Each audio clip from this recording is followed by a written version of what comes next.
하나님의 복된 말씀 시편 54편 같이 보겠습니다. 이 계시의 말씀을 합독하실 때 살아계신 하나님의 음성을 들을 수 있기를 원합니다. 시작.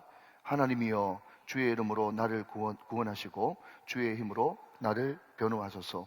하나님이여 내 기도를 들으시며 내 입의 말에 귀를 기울이소서. 나선 자들이 일어나 나를 치고 포악한 자들이 나의 생명을 수색하며 하나님을 자기 앞에 두지 아니하였음이니이다. 하나님은 나를 돕는 이시며 주께서는 내 생명을 붙들어 주시는 이시니이다. 주께서는 내 원수에게 악으로 갚으시리니 주의 성실하심으로 그들을 멸하소서. 내가 낙한 죄로 주께 제사하리이다. 여호와여 주의 이름에 감사하리니 주의 이름이 선하심이니이다. 참으로 주께서는 모든 환난에서 나를 건지시고 내 원수가 보응받는 것을 내 눈이 똑똑히 보게 하셨나이다. 아멘. 자, 우리 오른주먹을 불끈 쥐고 한번 선포하고 말씀 받겠습니다. 네, 잘 됩니다. 잘 되고 있습니다. 잘 될 일만 남았습니다. 안 되는 것이 기적입니다. 할렐루야. 우리 혹시 오래된 우리 장로님, 권사님, 우리 집사님들 기억나십니까? 제가 333 경건운동을 제일 먼저 시작할 때 그런 말씀을 드렸습니다. 무슨 이야기인가 하면 333 경건운동을 쭉 해서 이것이 성경이 1독이 되고 2독이 되고 또 5독이 되고 10독이 되어져서 안 그래도 전할 메시지도 많은데 그냥 배경이라든지 스토리라든지 이런 것들을 자세하게 처음부터 알려주는 것이 아니라 그냥 그 이야기 다 아시죠? 그러면 모든 성도들이 공감하면서 고개를 끄덕끄덕 할 수 있는 그 정도 수준이 되면 참 설교하기 편하겠다, 그 생각이 들어집니다. 왜냐하면 배경 설명하지 않고 바로 말씀을 주의하고 해석을 하면 되니까 말이죠. 그런데 그 성경 스토리를 모르면 일일이 다 성경 스토리를 이야기해 줘 버리면 거기에 한 10분 정도 시간이 소요돼 버리면요, 그 뒤에 해석과 적용이 좀 강하지 못하거든요. 우리가 333 경건운동을 주님 오실 때까지 계속 할 텐데 쭉 계속 읽으시면서 만약에 오늘 성경 배경이 사무엘상 23장, 24장인데 그 기회에 다윗이 도망가가지고 글라 사람들 구해줬잖아요. 그렇게 이야기하면 여러분 이야기 톤으로, 스토리텔링으로 쭉 이야기를 구성할 수 있으면, 완벽하지 않아도 말이죠, 그렇게 할 수 있으면 참 의미 있고 좋겠다, 이런 생각을 해보게 됩니다. 꼭 그렇게 되시기를 주님의 이름으로 축원해 드립니다. 자, 여러분, 히브리 성경은요, 우리가 늘 자주 읽는 1절 위에 라고 이야기하는 표제, 거기가 히브리 성경에는 실질적인 1절입니다. 이해되시죠? 예. 어제 말씀드렸어요. 다시 한번 복습합니다. 시편이 150편으로 되어 있는데 표제가 자세하게 기록되어 있는 그 성경은 몇 프로라고요? 10%라고 말씀드렸습니다. 그러니까 한 15개 정도만 표제가, 예를 들면 바세바 동참하여 지은 시, 아니면 놉 땅에 피해서 지은 시, 이런 것들이 15개 정도 있단 말이죠. 10% 정도밖에 안 돼요. 여러분, 그 중에서 54편도 그 중에 하나입니다. 자, 여러분, 표제 같이 한번 읽어보시죠. 1절 위에요. 원래 히브리 원문으로는 이게 1절입니다. 한번 읽어보시죠. 시작. 다윗의 마스길, 인도자를 따라 현악에 맞춘 노래. 10사람이 사울에게 이르러 말하기를 다윗이 우리가 있는 곳에 숨지 아니었나이까 하던 때에, 이렇게 되어 있습니다. 자, 여러분, 그러니까 이 사무엘상 23장, 24장의 이 표제의 배경을 알아야 어떤, 자, 시편 하면 4글자, 시작, 삶의 자리를 알 수 있고, 삶의 자리를 알아야 이 다윗이 지금 배신당할 때 지은 시구나, 배신당할 때 너무 마음이 억장이 무너져가지고 지은 시구나 라는 걸 안다면, 오늘도 우리가 이 말씀을 읽으면서 여러분 한번 대답해 보십시오. 배신이 정말 간혹 가다가 일어나는 일입니까? 우리 삶 가운데 흔히 일어나는 일입니까? 흔히 일어나는 일이죠. 그죠? 우리는 배신을 너무 많이 당하면서, 혹시는 주면서 살아갈 수 있단 말이죠. 그러면 그 배신당했을 때에 이 시편 54편을 읽어보면 너무 이 시편이 그냥 지금으로부터 수천 년 전에 그냥 하나의 작품이 아니라 나의 고백으로 고백되어진단 말이죠. 그래야 성경이 성경될 수 있는 거죠. 믿으시면 아멘. 자, 여러분, 바야흐로 다윗이 골리앗을 무너뜨리고 사울은 천천히요 다윗은 만만이라고 하는 그 노래를 들으면서 한참 주가가 올라가고 있는 그때에 사울이 악신이 들어가지고 다윗을 죽이려고 하니까 다윗이 도망갑니다. 피신을 갑니다. 그때 나이가 이르면 10대 후반, 늦어도 20대 초반밖에 안 된다고 그랬어요. 그때 아무것도 없이 제가 찾아보니까 헐헐단신이 아니라 혈혈단신이 되더라고. 혈혈단신으로 높당에 가는데 그때 제사장한테 떡 하나 더 먹었는데 그것이 도액이라고 하는 사울의 목자장한테 발각됨으로써 그죠? 아히멜렉을 비롯한 85명이 다 죽었죠. 그리고 그 동네 사람들이 무참히 다 죽는 끔찍한 살육이 일어나가지고 다윗이 도망을 갔습니다. 도망을 간 그 장소가 어딘가 하면 그일라라고 하는 장소인데 그일라가 블레셋하고 이스라엘 팔레스타인하고 그 접경에 있는 그런 이스라엘 땅이었어요. 그런데 그일라 지방 사람들이 농사를 지어 놓으면 말이죠. 이 산적처럼 도둑처럼 한 이 블레셋 사람들이 와가지고 추수한 것을 싹 그냥 다 훔쳐가지고 도둑질하고 가는 거예요. 산적처럼. 근데 그것을 보니까 또 여러분 담임 목사처럼 이런 이야기에서 대단히 전송하지만 여러분 담임 목사처럼 다윗도 오지랖이 넓잖아요. 지금 자기가 지금 쫓겨다니는 신세거든요. 그런데 그때 절대로 나서면 안 되잖아요. 자기 속에 천불 나도. 그런데 그것을 보고 불의를 참지 못한 거예요. 내가 저놈들 당장 잡아 죽이겠다 그렇게 이야기하니까 거기에 있는 600명 신하들이 왜 또 오지랖을 부리냐고 지금 나설 때냐고 이러면 사울한테 발각돼가지고 우리는 다 죽는다고 그렇게 이야기해도 그 마음에 의협심이 있었고 또 자기 백성들을 깊이 사랑했던 그 다윗은 참지 못하고 그 블레셋 사람들을 무너뜨리고 무찌릅니다. 그때까지는 좋았는데 문제가 뭔가 하면 거기서부터 배신이 시작되어지는 거죠. 여러분 그일라 사람들이 매년 추수 때마다 그냥 농사 지으면 뺏겨버리고 농사 지으면 뺏겨버리고 그러면 너무너무 고맙다고 절하고 할배요 해야 되잖아요. 그죠? 그런데도 그일라 사람들이 말이죠. 그 다윗이 여기 있다는 것을 그냥 고발을 하는 거예요. 고발을 한답니다. 그 고발을 당해가지고 사울이 알아가지고 3,000명의 군사를 빼가지고 다윗을 잡아 죽이려고 옵니다.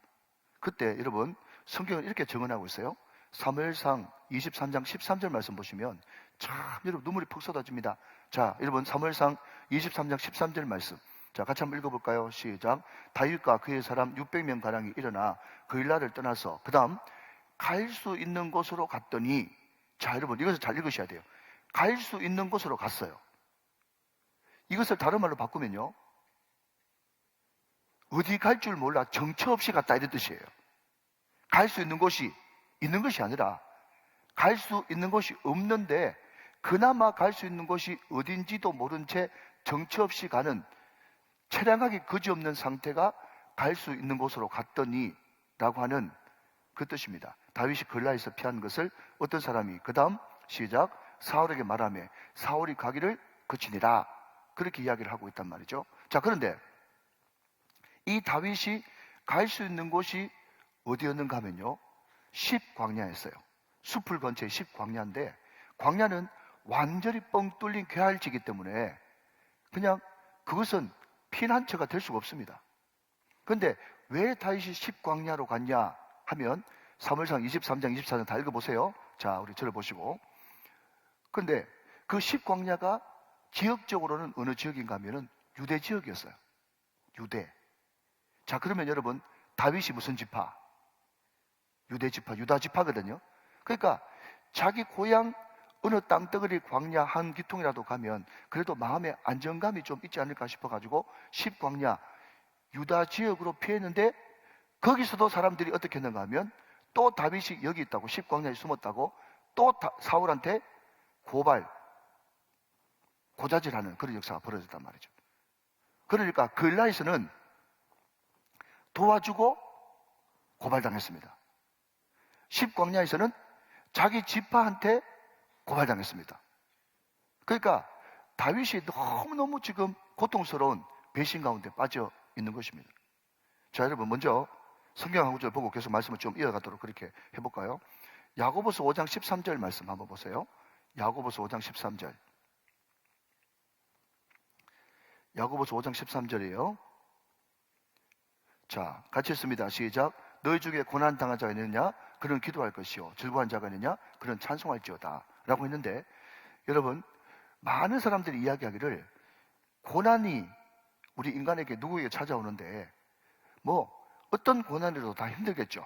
그런데 고난 가운데 굳이 강도를 매기자면 그나마 제일 참을 만한 게 돈 없는 가난의 고난입니다. 그 다음 두 번째 더 센 강도의 고난은 자기 건강을 잃어버리는 거예요. 건강을 잃어버리는 것. 세 번째, 여러분, 고난 중에서 가장 큰 강도의 고난은 뭔가 하면 사람한테 배신당하는 겁니다. 그것도 항상 자기를 향해서 웃어주는 사람, 가까이 있는 사람, 부모, 형제, 일가, 친척, 친구, 그들에게 배신당하는 것은요, 정말 안 당해본 사람은 모릅니다. 등에 칼 꽂히는 그 고통을 당하면 마치 살점이 떨어져 나간 듯한 그런 고통이 배신 가운데 있는 거예요. 그런데 여러분 한번 생각해 보십시오.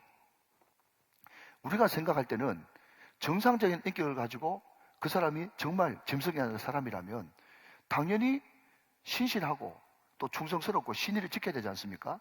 뭐 페이스풀, 믿을만하다, 뭐 신실하다 이렇게 영어 성경에서 번역하는데요. 그런데 그것이 당연한데도 많은 사람들이 그 사람들에 대해서 칭찬할 때 저 사람은 충성스러워, 신실해, 믿을만해 그런 이야기를 하지 않습니까? 그게 왜 그렇겠어요? 자, 여러분, 그 사람을 칭찬할 때 이 사람은 믿음직해, 충성스러워, 믿을만해, 신실해라고 이야기하는 그 칭찬이라는 것은 뭐죠? 어떨 때 칭찬하죠? 어렵지 않습니다. 희소 가치가 있을 때 칭찬하죠. 희소 가치가 있을 때.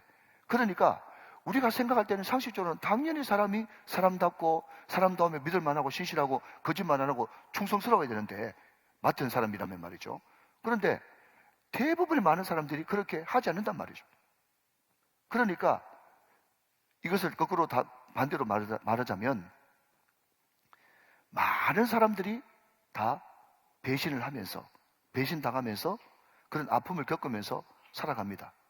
그러니까 여러분 중요한 것은 이거예요. 제가 늘 말씀드리듯이 우리가 성령 충만하고 기도 많이 하고 신앙생활 잘한다고 고난 당하지 않는 것이 아니라 제가 늘 그러잖아요. 그죠? 고난은 우리가 땅에 발을 딛고 사는 한 누구든지 올 수밖에 없는 거란 말이죠. 그러면 하나님 내가 신앙생활 잘하고 하나님 정말 열심히 섬길 테니까 저한테 고난 주지 마세요. 그런 기도는 전혀 성경적이지 않는 기도고 차라리 하나님 내가 신앙생활 잘해도 고난은 어차피 올 수밖에 없는데 그 고난을 믿음으로 잘 이길 수 있는 능력과 힘을 주십시오. 그렇게 기도하는 것이 더 성경적이라고 말했던 것과 같이 마찬가지로 이 배신도 여러분 누구든지 배신당할 수 있는데 왜 배신당하냐?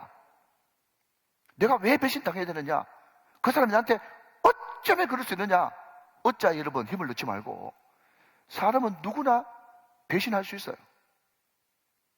그래서 머리에 털 달린 짐승 거두는 게 아니라는 그런 말도 있고요. 또 다른 말로 하면 사람은 항상 어떤 대상이지? 사랑할 대상이지 믿고 의지할 대상이 아니라는 것 여러분 많이 들었지 않습니까? 그러니 배신당할 때 어쩌면 그럴 수 있냐고 이야기하지 말고 그때 내가 어떻게 대처해야 되는가 그것을 생각하고 성경을 통해서 그것을 발견하는 것이 오히려 더 맞다. 성경적으로 더 맞다 이런 말입니다. 이해가 되시면 아멘. 자, 그러면 여러분 우리가 배신당했을 때 어떻게 해야 되겠습니까? 당연히 하나님 앞에 기도해야 되겠죠. 자, 여러분 그 내용이 1절부터 4절까지인데요. 제가 좀 읽기 시작하겠습니다. 하나님이여 주의 이름으로 나를 구원하시고 주의 힘으로 나를 변호하소서. 나를 좀 변호해 주십시오. 주의 힘으로. 지금 그 이야기를 하고 있는 거예요. 2절 하나님이여 내 기도를 들으시며 내 입의 말에 귀를 기울이소서. 낯선 자들이 일어나 나를 치고 포악한 자들이 내 생명을 수색하며 하나님을 앞에 두지 아니하였음이니이다. 4절 말씀 하나님은 나를 돕는 이시며 주께서는 내 생명을 붙들어 주시는 이시니이다. 여러분 다윗이 배신의 깊은 상처 가운데 허덕일 때 하나님 앞에 기도로 그 모든 것을 맡겨드립니다. 하나님이여 주의 이름으로 나를 변호 좀 해주십시오. 그 사람들이 하나님을 앞에 두지 않음으로 말미암아 가지고 정말 이런 포악한 행동을 합니다. 나의 생명을 수색하고 있습니다. 주님 주의 이름으로 나를 구원해 주시고 내 기도를 들어 응답해 주십시오. 그렇게 주님 앞에 기도하고 있다는 것입니다. 여러분 다시 한번 말씀드립니다. 원망하고 저주하는 것을 사람에게 하면 싸움이 일어나지만 내 입에서 일어나는 원망과 저주라도 하나님 앞에 드리면 그것은 기도가 되는 것입니다. 오늘 저와 여러분에게 모든 상황들을 주님 앞에 기도화시킬 수 있는 믿음의 사람이 되시기를 주님의 이름으로 축원합니다. 자, 여러분 5절 말씀이 참 중요한데요. 5절 말씀 같이 한번 읽어볼까요? 5절 말씀 시작.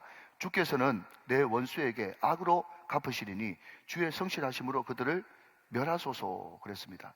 자, 여러분 보십시오. 첫 번째는 여러분 배신을 당했을 때 하나님 앞에 기도하면서 나아가는 것이고요. 두 번째는요, 내가 배신당했을 때 그 배신과 원수 갚음을 내 스스로 어떻게 해보려고 애쓰지 말아야 된다. 그 배신당함을 누구한테 맡겨야 된다? 하나님 앞에 맡겨야 된다 하는 것입니다. 여러분 항상 구약 성경은 신약의 빛으로 해석해야 그 해석이 올바르게 될 수 있습니다. 자, 원수를 친히 갚지 말고 원수 갚는 것은 죽게 있으니까 하나님 앞에 맡겨야 된다라고 하는 그 유명한 구절이 로마서 12장 19절 말씀에 있습니다. 로마서 12장 19절 말씀 같이 한번 읽고 계속 말씀을 이어가겠습니다. 로마서 12장 19절 말씀 시작. 내 사랑하는 자들아 너희가 친히 원수를 갚지 말고 하나님의 진노하심에 맡기라. 기록되었을 때 원수 갚는 것이 되게 있으니 내가 갚으리라고 주께서 말씀하시니라. 아멘.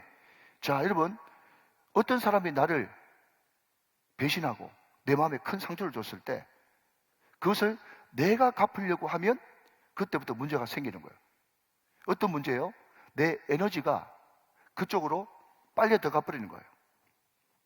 그러니까 나는 절대로 좋은 것에 내 에너지를 쓸 수가 없는 것입니다.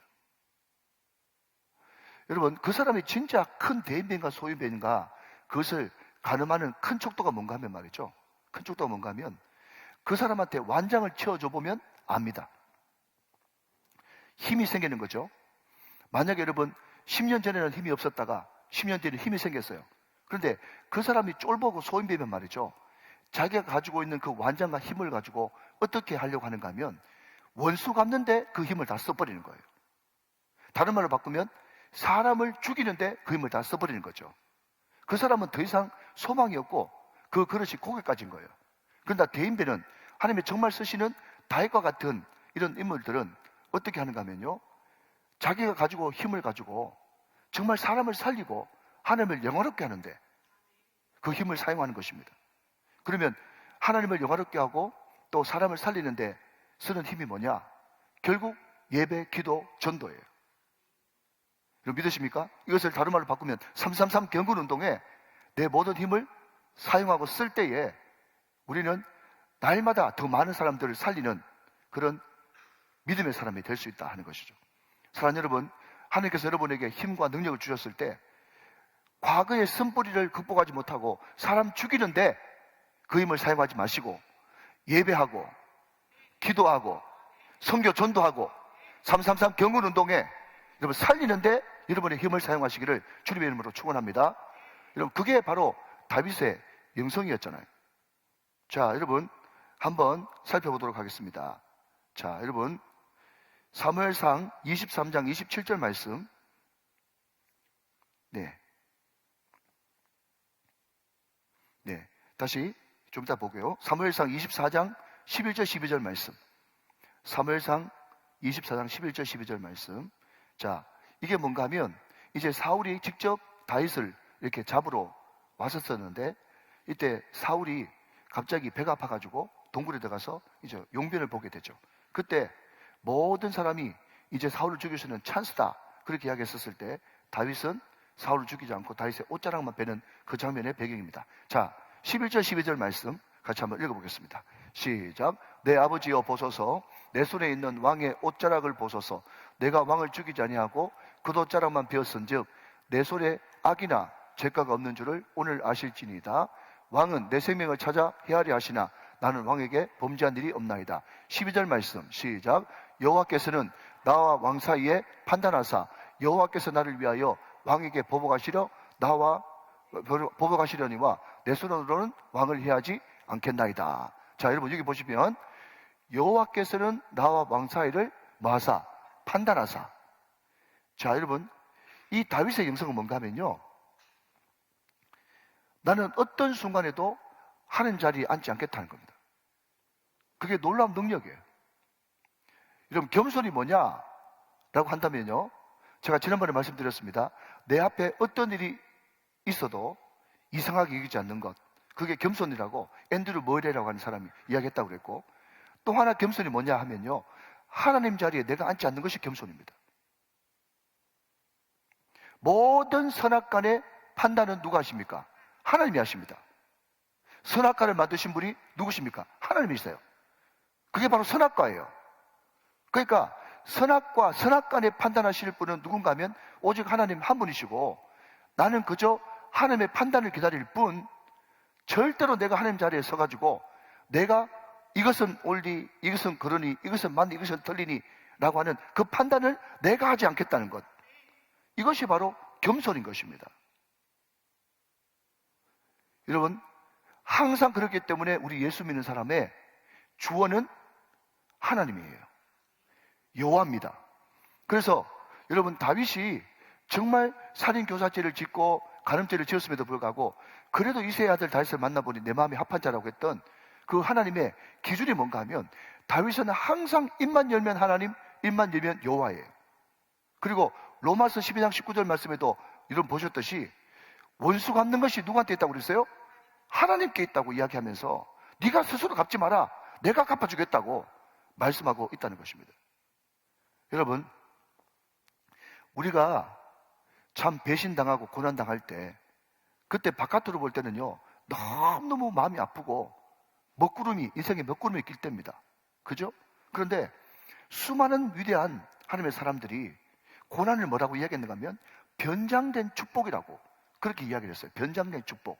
뭔가 하면 하나님은 배신당하고 있을 때, 고난당하고 있을 때 먹구름이라는 것이 확 몰려가지고 말이죠, 내 인생에 먹구름이 꼈는데, 그럼에도 불구하고 그 먹구름 안에는 뭐가 준비되고 있는 겁니까? 은혜의 담배가 준비되고 있는 거예요. 이때야 정말 주님을 제대로 만날 수 있고, 이때야 제대로 주님을 인격적으로 경험할 수 있는 놀라운 축복의 그 가름길이 바로 먹구름이 끼는 고난 때란 말이죠.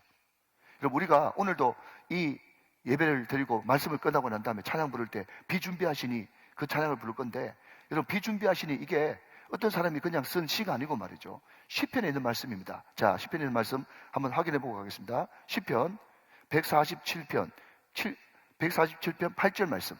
시편 147편 8절. 이게 비준비하시니의 시편이에요. 자, 앞을 보시면서 같이 읽어봅시다. 시작. 그가 구름으로 하늘을 덮으시며 땅을 위하여 비를 준비하시며 산에 풀이 자라게 하시며. 자, 8절까지입니다. 여러분, 모르셨죠? 이런 거 보면서 좀 감탄하시면 여러분 은혜가 되어져요. 아, 이 비준비하시니 이 찬양이 시편 147편 8절 말씀 가지고 만든 거구나, 그렇게 생각을 하고 있는 거죠. 자, 여러분, 제가 왜 이런 이야기를 합니까? 다시 한번요. 우리 인생 가운데 고난이라고 하는, 배신이라고 하는 참 살이 떨어져 나가는 듯한 그런 먹구름, 고난이 찾아옵니다. 그런데 그 먹구름에는요, 이 구름이라고 하는 그것은요, 신구약적으로 다 동서고금을 막론하고 좋은 의미는 없어요. 다 고난과 아픔을 상징합니다. 그렇지만 비는 반대로 은혜와 축복을 상징하거든요. 그런데 먹구름이 몰려왔는데 참으로 아이너리하고 반전인 것은 거기에 비를 머금고 찾아온단 말이죠. 그러니까 우리 가운데 고난과 배반이 있을 때, 그때는 하나님을 진심으로 경험할 수 있는 찬스란 말이죠. 자, 그러면 오늘 다윗은 정말 배반당하는 이런 먹구름 가운데 어떤 하나님의 은혜를 경험했습니까? 자, 여러분 한번 찾아봅니다. 아까 보셨던 사무엘상 23장 27절 말씀 이제 보겠습니다. 사무엘상 23장 27절 앞을 보시면서, 사무엘상 23장, 자, 같이 읽습니다. 시작. 전령이 사울에게 와서 이르되 급히 오소서, 블레셋 사람들이 땅을 침노하나이다, 그렇게 이야기하고 있어요. 자, 여러분, 지금 다윗이 배신당할 때 기도하지 않습니까? 자, 따라오고 계시죠? 다윗이 배신당했을 때 지금 기도하고 있는데, 이제는 여러분 십광야에서 이제 넓은 벼알지기 때문에 숨을 데도 없어요. 사울이 지금 3,000명 특공대 구성해가지고 지금 다윗 잡아주기로 온다니까요. 못 이깁니다. 생명이 경각에 붙어 있어요. 기도할 것은 여러분 하나님 앞에 그냥 매달리는 것밖에 없어요. 뭐라고 기도합니까? 낯선 자, 3절 다시, 낯선 자들이 일어나 나를 치고 포악한 자들이 나의 생명을 솟아가라 온다고 지금 그 상황에 지금 다윗이 놓여 있는 거예요. 그런데 여러분, 기가 막히게 하나님께서 먹구름 가운데 비를 내려주시죠. 희한한 것은 그때 마침 하필이면 어떤 일이 벌어지는가 하면 블레셋이 쳐들어와가지고 전령이 급하게 사울한테 와가지고 하는 말이 뭔가 하면 지금 블레셋이 쳐들어와가지고 나라가 난리법석 났습니다 라는 보고를 하니까 여러분, 미치광이 사울이라도 지금 다윗을 잡으러 갈 수 없고 회군해가지고 다시 전쟁에 나갈 수밖에 없는 그런 상황을 하나님께서, 자 여러분, 이거 우연히 일어났죠? 우연히 일어난 거 맞죠? 집사님, 우연히 일어난 거 맞죠? 하나님이 하셨습니까? 하나님이 하셨습니다. 할렐루야. 하나님이 하셨습니다. 하나님이 하셨다고요? 그러니 여러분, 이것을 그냥 이 지금 일어난 작금의 이 사태를 한 줄 평으로 기록해보라, 그렇게 이야기한다면 하나님이 원수를 일으켜서 대적을 무찌르셨습니다. 참 좋은 말입니다. 빨리 적으십시오. 항상 하나님이 일하시는 방법은 어떻게 일하시는가 하면 하나님은 항상 원수를 일으켜 대적을 무찌르시는 방법으로 일하신단 말이죠. 다시 한번요. 하나님은 항상 일하실 때 원수들을 일으켜서 대적을 무찌르시는 방법으로 일한단 말이죠. 믿으시면 아멘. 다윗 인생 가운데 어떻게 이런 일이 있으리라고 생각했겠습니까? 자, 여러분 보십시오. 여러분, 이런 일을 다윗이 한번 경험하고 나서 다른 사람한테 하나님을 소개할 때 하나님을 강력하게 소개하기 좋겠어요? 좋겠어요? 좋죠? 내가 고난당 가지고 내가 죽게 됐는데 그때 하필이면 하나님께서 블레셋을 일으켜가지고 사울이 다시 빼갈 수밖에 없어가지고 내 생명 살았다고 간증할 수밖에 없는 거잖아요. 여러분, 먹구름 가운데 비를 준비하시는 하나님, 하나님 우리에게 귀한 간증을 주실 귀한 찬스란 말이죠. 이게 얼마나 감사합니까? 자, 여러분, 참 기가 막힌 것은 6절입니다. 내가 낙헌제로 주께 제사하리이다. 낙헌제 동그라미 하시고요. 여러분, 낙헌제가 뭔가 하면요, 자원에서 드리는 감사합니다. 영어 성경에 보니까 free will offering, 내가 자원해서 하나님 앞에 감사를 드리는 거예요. 지금 다윗은 이 상황에서도 감사를 드리고 있다고. 감사를 계속 읽어보면 여호와여 주의 이름에 감사하오리니 주의 이름이 선하심입니다. 여러분, 감사는 말이죠, 감사는 모든 막힌 것을 열게 하는 능력이 있습니다. 자, 여러분, 시편 100편 4절, 우리가 잘 아는 찬양인데 이것을 배경으로 해서 찬양을 만들었습니다. 자, 이 찬양 아시죠? 자, 읽어봅니다. 시작. 감사함으로 그의 문에 들어가며 찬송함으로 그의 궁정에 들어가서 그에게 감사하며 그의 이름을 송축할지어다. 여러분, 감사함으로 그 문에 들어가며 이렇게 번역이 되어 있는데, 이것을 여러분 노래로 이야기하자면 감사가 그 문을 열게 한다, 이렇게 바꿀 수 있어요. 자, 한 번 더 따라 하셔야 됩니다. 감사가 문을 여는 열쇠입니다. 시작. 감사가 문을 여는 열쇠입니다. 아멘이십니까? 여러분, 감사하면서 나가면요, 문이 열리는 거예요. 여러분, 이런 이야기 못 들어보셨습니까? 어떤 집사님이 지금 병원에서 자기 불치병이라고 하는, 난치병이라고 하는 그런 병 진단을 받았어요. 실제로 있는 일입니다. 흔하게 있는 일이니까 들어보셨을 거예요. 근데 이분이 불치병, 난치병 해가지고 평생 그 병을 그냥 가지고 살아야 된다고 생각했음에도 불구하고 하나님 앞에 나와서 감사한 거예요. 그래서 간증했대요, 그 교회에서. 근데 거기에 너무 큰 은혜가 임했어요. 근데 병은 여러분 자랑하라고, 이제 여러분, 병은 자랑하지 말고 병을 감사하시기 바랍니다. 예, 병을 자랑하지 말고 감사하세요. 그래서 이 병이 와도 이것이 불치병, 난치병 판정을 받았는데도 여러분 감사하면서 간증을 하니까 그 간증이 너무 감동이 돼가지고 입소문을 타고 갔는데 하나님께서 어떻게 또 주물딱 했는지 그 병을 기가 막히게 잘 고치는 의사기회까지 들어가가지고 그 집사님한테, 그 의사한테 한번 가보라고 그래가지고 여러분 그 병이 고쳐졌다는 이야기 들어보셨습니까? 아멘 안 하면 상관없고. 여러분, 어떤 청년이 말이죠, 어떤 청년이 자기가 시험이 될 듯 했는데 시험이 떨어졌어요. 근데 이 청년이 어떤 간증을 하는데, 내가 시험에 떨어져도 낙심치 않고 저는 이것을 통해서 배운 것이 너무 많습니다 하면서 감사하니까 그 교회가 큰 교회였는데 그 감사하는 간증을 듣고 거기 앉아있는 사장 성도님이 그 청년 스카웃에서 가가지고 여러분 취직됐다는 이야기 못 들어보셨어요? 못 들어보셨으면 말고요. 여러분 무슨 이야기인가 하면요, 여러분 사방팔방이 다 막혀 있어도 감사하면 문이 열립니다. 감사하면 문이 열려요. 감사하면 문이 열립니다. 여러분 이것을 믿으셔야 돼요. 감사는 문을 열게 하는 능력이다. 감사는 문을 열게 하는 열쇠이다 하는 것입니다. 다윗이 이 배신을 당하는 와중에서도 감사했대. 얼마나 여러분 탁월한 것입니까? 그래서 여러분 다윗은 마지막으로 7절에 이렇게 고백하고 있죠. 7절, 참으로 주께서는 모든 환난에서 나를 건지시고 내 원수가 보응받는 것을 내 눈이 똑똑히 보게 하셨나이다. 아멘. 근데 여러분 저는 이 7절 가지고 또 여러분 1시간 설교할 수 있겠어요. 근데 1시간 설교하려고 하는 것이 아니라 저는 거기에 꼭 포인트를 찍고 싶어요. 그게 뭔가 하면 모든이라고 하는 단어에 동글베이 하시기 바랍니다. 모든, 동그라미, 모든. 자, 들어보십시오. 제가 왜 모든 환난에서라고 했는가 하면 원래 여러분 케바케라고, 케바케 아세요? 케바케? 케이스 바이 케이스의 주말이 케바케입니다. 이 정도는 알고 있어야 이제 30대, 40대 목표를 할 수 있단 말이에요. 자, 그런데 중요한 것은 자, 케이스 바이 케이스이기 때문에 여기에 환난에서 나를 건지셨다라고 할 때 원래 여러분 있는 대로 하려고 그러면 이번 환난에서 나를 건지시고 이렇게 이야기해. 맞죠? 예? 안 맞습니까? 그죠? 그런데 사도 이 다윗은 말이죠. 뭐라고 얘기하냐면 모든 환난에서 나를 건지셨대. 여러분 이게 무엇입니까? 물론 이거 말고 다른 환난에서도 건지셨다고 하는 과거의 경험까지 다 포함해서 모든이기도 하지만 우리 예수 믿는 사람들은 지금 다윗이 감사하고 있잖아요.